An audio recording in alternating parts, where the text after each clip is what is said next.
Bismillahirrahmanirrahim. Assalamu alaikum. My name is Hafiz Sajjad Khilji and I'm an English language trainer.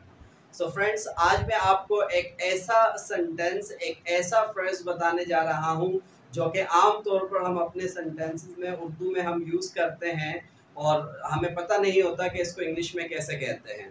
वैसे तो अगर उसका एक सिंपल सा सेंटेंस बना लिया जाए तो वो बहुत आसानी से आप उसको कैन में बना सकते हैं। मैं बात कर रहा हूँ cup of tea. Cup of tea बज़ाहिर तो इसका मतलब ये है, बज़ाहिर तो नज़र आ रहा है कि चाय के प्याले की बात हो रही है, कप ऑफ टी। लेकिन इसका मतलब जो है चाय का प्याला नहीं है, बल्कि क्या है, that's what I am going to teach you. So cup of tea का मतलब होता है कि बस में ना होना, कोई काम ऐसा जो करना आपके बस में ना हो। उसको अगर आप सिंपल सेंटेंस में बनाएं तो आप कैन में सेंटेंस बना सकते हो। आप कह सकते हो I can not play cricket, it means that कि मैं क्रिकेट नहीं खेल सकता, क्रिकेट खेलना मेरे बस की बात नहीं है। लेकिन इसी को अगर आप थोड़ा सा अच्छी इंग्लिश और एडवांस इंग्लिश और उसको आप कह लें कि फ्रेज या इडियम में अगर आप उसको कहना चाहें तो आप कह सकते हैं कप ऑफ टी।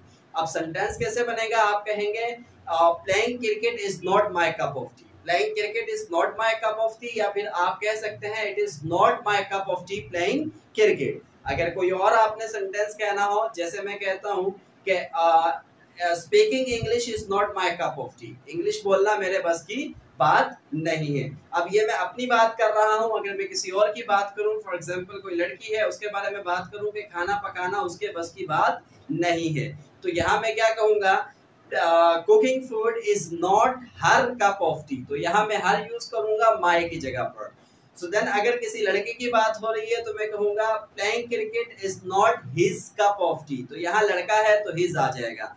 इसी तरह से अगर मैं किसी और की बात करूं, मिसाल के तौर पर मैं यू आपकी बात करूं कि मैं कहता हूं कि इंग्लिश लिखना आपके बस की बात नहीं है, so I will say writing English is not your cup of T.